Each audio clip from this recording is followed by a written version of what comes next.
Mariners. Mariners Podcast. Midtown Mariners Podcast. I like the crazy stuff. Yeah. Well, I like the hard number. Enjoyable for everybody. It's very exciting. Very unique. To me, it was the best thing ever. Hey, what's up, everybody? It's Vintown, the Vintown Mariners Podcast. We're back. And so is Jorge Polanco. Jorge Polanco is back with the Mariners, and now the Mariners roster is supposedly set. What does this mean? Jorge Polanco is going to play third base, not second. He was a very bad second baseman last year, defensively. Part of that was probably playing with the multitude of injuries that he played with. He did have surgery this offseason, but he's going to play third instead, and the Mariners think that might keep him healthier. But the real reason appears to be that he can't go to his right, and when you play on the line, you don't have to go as right as you do at second base, in theory. So that's where he's going to play. The question here, people aren't very happy, of course. The whole time I've thought, there is no real upgrade for this team. It's not available via free agency. They don't have the budget to spend it via free agency, but it felt like it would be more than this. It felt like it'd be more than this at second, and it felt like it'd be more than this at third. And so the reason to be upset, yeah, go for it. That said, I originally had Josh Rojas and Dylan Moore penciled in as a third base platoon. Bat-wise, Polanco and Moore covering that position will be better. I haven't done the math, or even probably don't even really know how to do the math on if Polanco does this projection, but with weak defense, would it be better than Josh Rojas, who could not bat at all against lefties, but played elite defense and was just an average batter against righties? Would that be worth it? My gut says no. My gut says Polanco's got enough power where he will be a bigger plus, and he can hit from both sides of the plate. He doesn't have strong platoons, so he's a guy you can play every day. Will he play every day? I don't think so. He's not the healthiest guy, but I think he can help. A lot of there's a lot of stuff about the ballpark. The Mike Petriello article came out, and it says that how hard T-Mobile is to hit at. It's the worst park for hitters. Why? Blah blah. All these reasons. One reason I'm fine with bringing Polanco back is yeah, it's really hard to hit there, and it's an adjustment for every hitter. So shouldn't you try to bring guys back so they're used to it? They've seen it. They've lost to it, and now they're ready for a new strategy, ready to try different things to do it, to beat it. Say Oscar Hernandez, he's still chirping about it. But I really think if he had a second year playing in Seattle, that he would have figured it out. It's not this impossible thing. Yeah, there's the fly balls die, and the gravity of the earth pulls the ball down, and all of these things. Maybe the fences aren't where they should be for hitters, for doubles, but I really think the issue is just it's different than other ballparks. That's true. But these guys are professional hitters. They can figure it out. They can figure out how to hit. So I think being back for another year will be ultimately a good thing for Polanco. But yeah, is this an exciting move? No.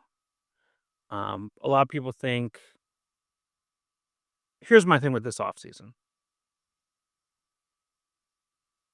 Pete Alonso is still out there, but that takes Luke Raley out of the mix at first base. And I just think that's where they want him. They want him in the lineup as much as possible, and they don't want him as DH. And Pete Alonso That's too much to pay for a DH. And Pete Alonso might not be good in 3 years or whatever. Alex Bregman, that's obvious fit.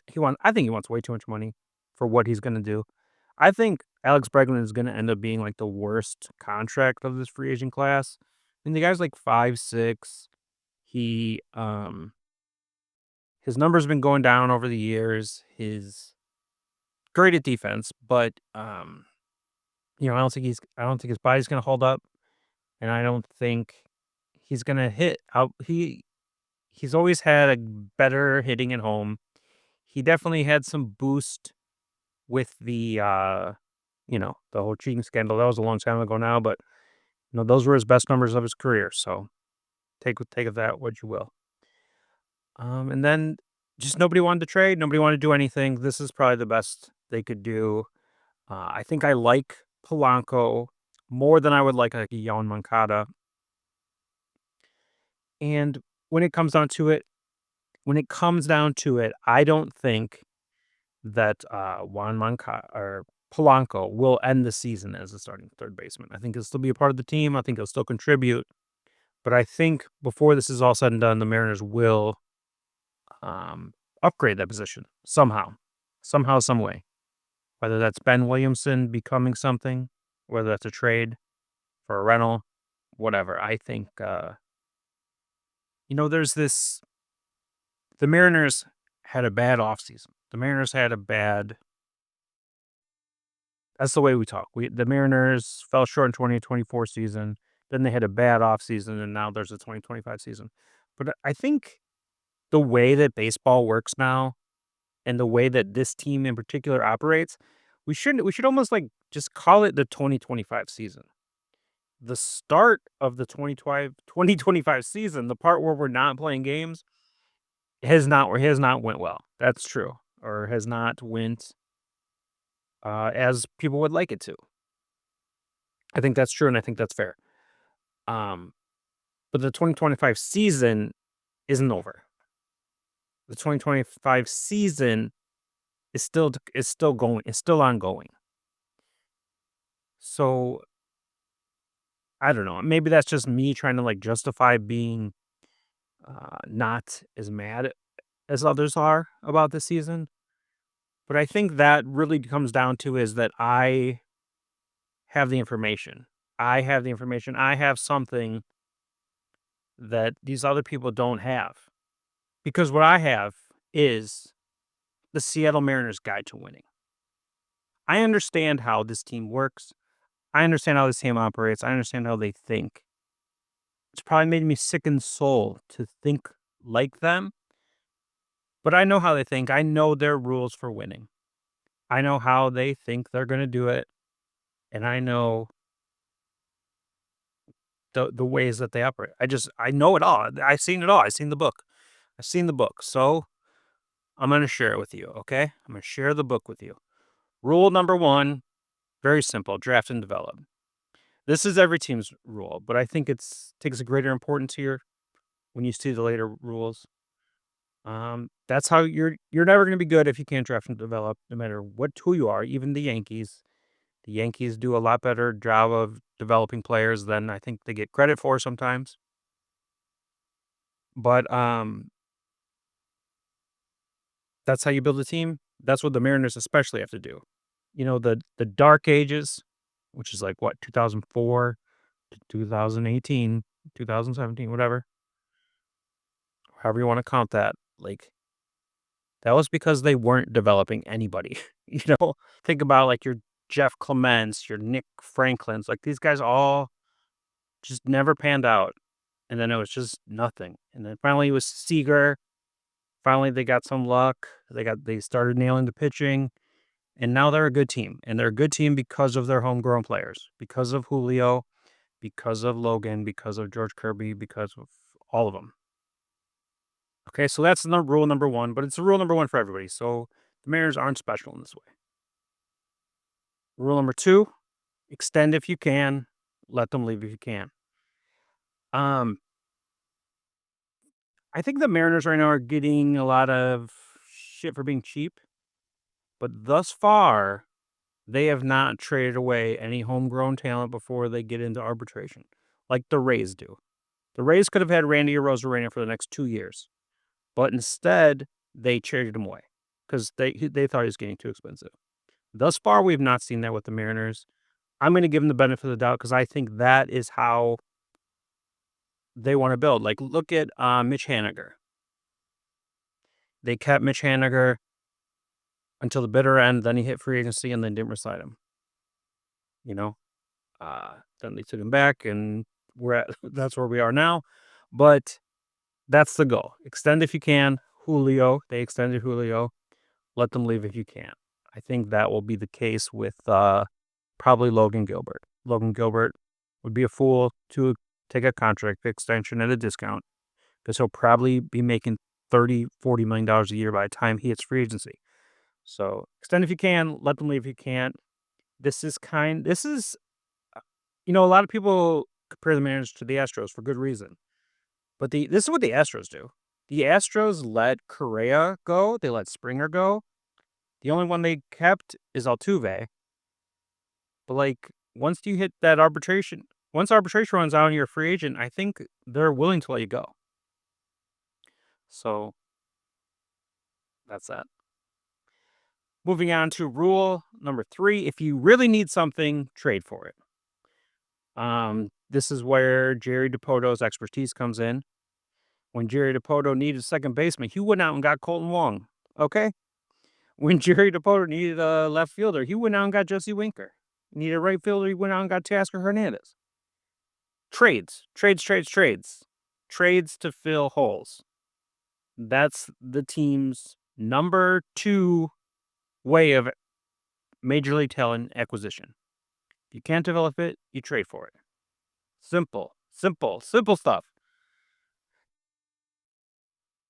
Rule number 4, never spend money on a reliever.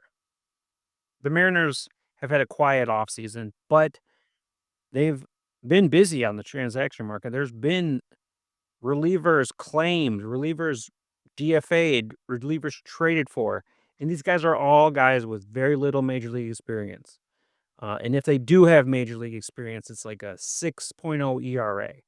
But the Mariners see something, and the Mariners can develop that. They think they can develop that. They've done it multiple times. They think they can turn something into nothing. That's how they build their bullpen. Last year was an outlier, because Matt Brash got hurt. Santos got hurt, and they had to sign Ryan Stanek. And I think they hated doing that move, and they hated that they had to do that move. And as soon as they didn't have to do that move, they got rid of him. That's the Mariners' way. When a reliever gets expensive, Paul Sewald, he's on the trade block. And the reason they can do that is because they're good at building a bullpen. Hey, so far, it's a pretty good team. Pretty good organization, in my opinion. Rule number 5, never swim in the deep end. This is a rule that's existed the whole time. The whole time this team has been a thing. What do I mean by never swim the deep end? Never spend for the top dollar free agents. Don't compete. The one time they ever did was Robinson Cano. And for whatever reason, they think that worked out poorly. They're wrong. But that was the one time it happened. And it'll never happen again. I believe that. It will never happen again unless something changes with the salary structures of this league. Because that's just not how the Mariners want to do business. Does it cost them? Yes, absolutely. Wouldn't it be nice to have a Corey Seager, a Marcus Stroman? Wouldn't it be nice to have one of those guys? Wouldn't it be nice to have a Matt Chapman? Would it not be the best thing ever if we just added Juan Soto to this team and then we wouldn't have to worry about literally anything? It'd be Julio and Soto forever. Wouldn't that be great? But that's not the way they operate. They don't see the very best players in the league as being worth it. Because with those contracts, you always have to get your ass kicked at the end. And they don't I don't think they have any plans to sell, so they don't want to get their ass kicked at the end. That's not somebody else's problem. It's their problem, so they're not going to do it. They're just not going to do it. It costs them a lot, but that's the way they think. As good as you are draft developing, as good as you are trading, you still are eventually going to have to fill a hole. And when you have to fill a hole, rule number 6, if you have to spend, spread it around. And I think this is the worst.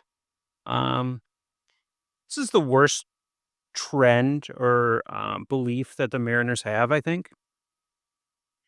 Because, let's look at last offseason, okay? I'm not going to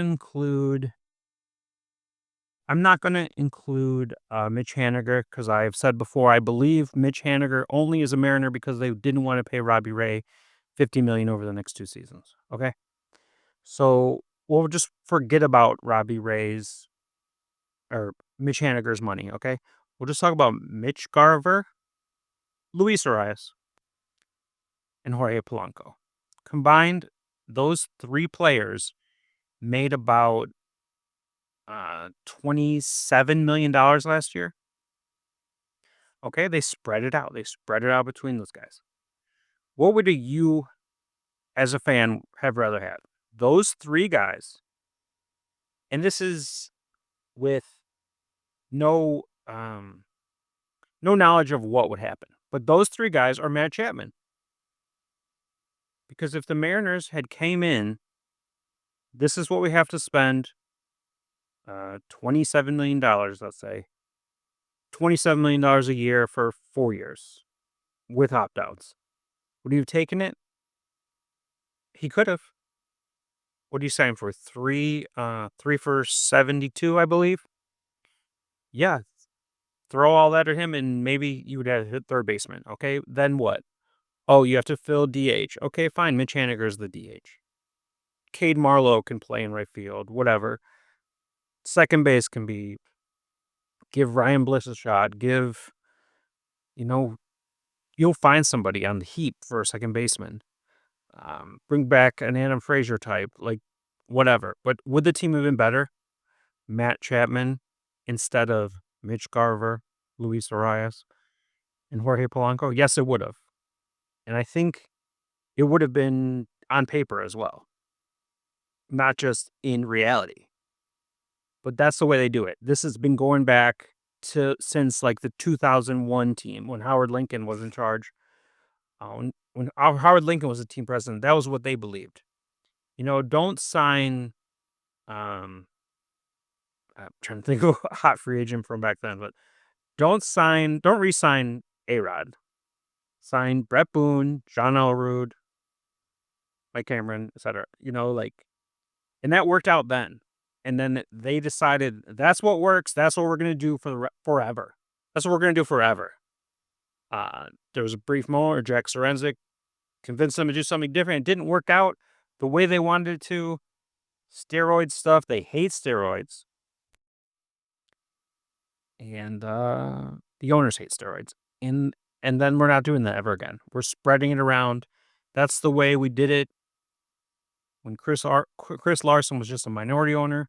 And that's the way we're going to do it when Chris Larson and John Stanton are more majority owners. That's just the way it is. Spread it around. I think that is the worst thing they do. And it actually is even worse than the final rule of the Jerry Dipoto era. Just say stuff. Just say it. Who cares? Here's a quote from this week from Jerry that's just driving everyone mad. We didn't feel like we needed to do a whole lot, but to find ways to support the group that we have. This is technically true. It's kind of what I've been saying. But at the same time, you have to fill 2 infield positions. 2 infield positions did not have a starter until this past week. Till February. And you can't say that you didn't have to do much. These are 2 of the most important positions of the diamond. So don't say you didn't have to do much. You did. You had to do something. And what they did, is it going to work out? I don't know.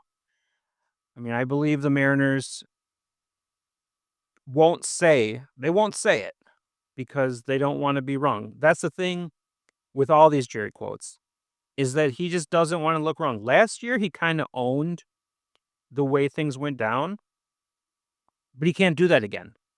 If he keeps coming out and saying, yes, this is my fault. Yes, this is my fault. He's not going to have a job.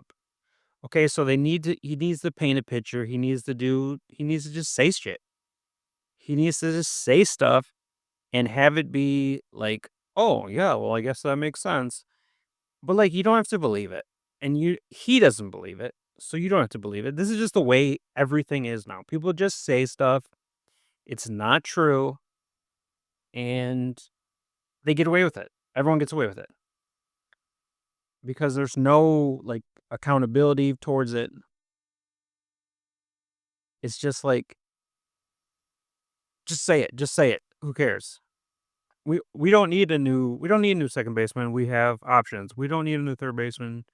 We got Polanco now. Like that, maybe that was our plan all along. When they released, I think if the offseason, if they had known the way the offseason would play out, they would have kept Rojas. I believe that, because that would be cheaper than Polanco, and great at defense, whatever, Gold Glove type player.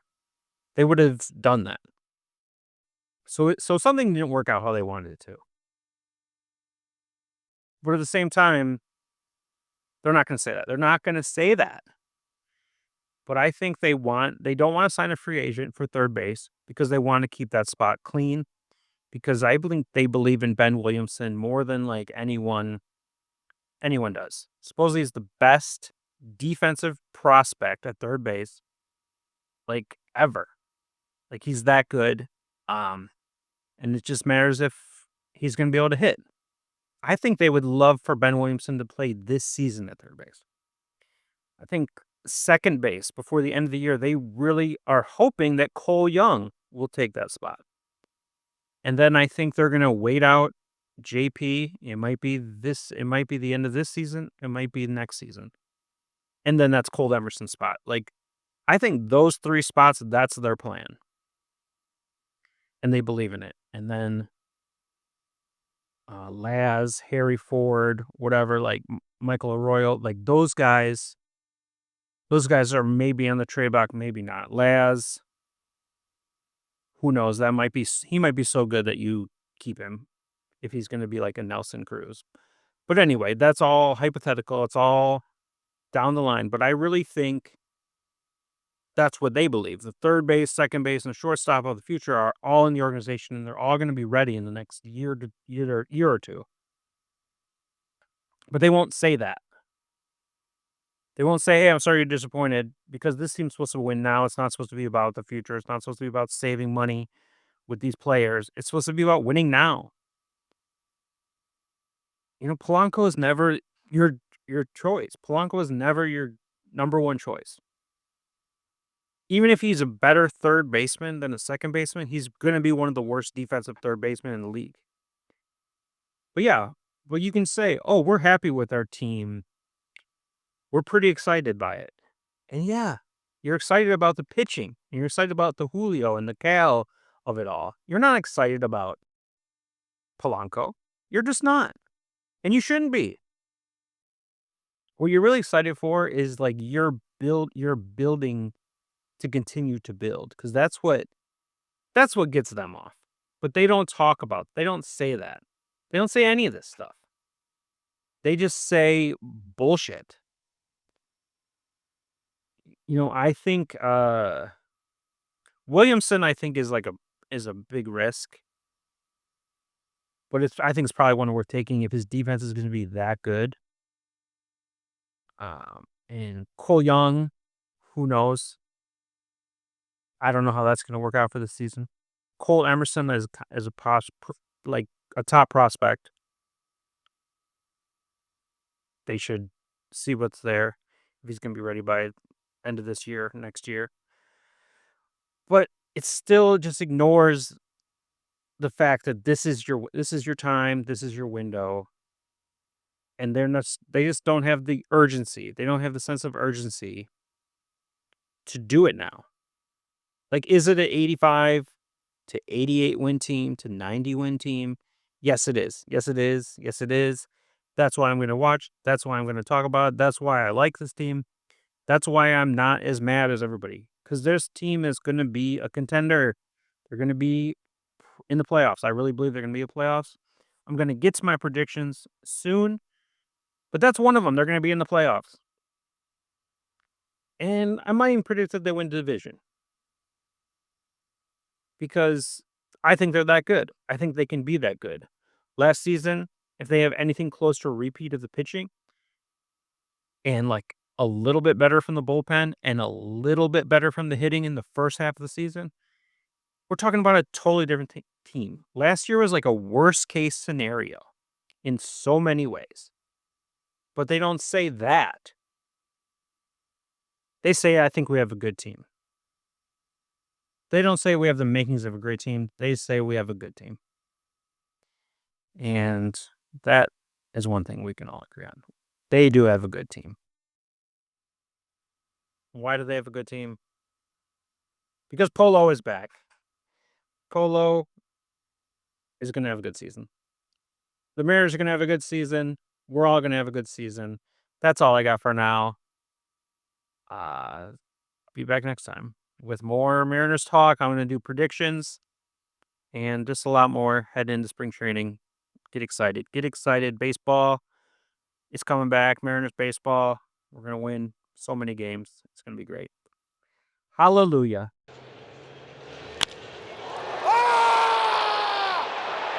Deep drive now launches in, and it's a home run for Jorge Polanco. Hey, I usually do the breakdowns, but I am going to let you describe what you saw from that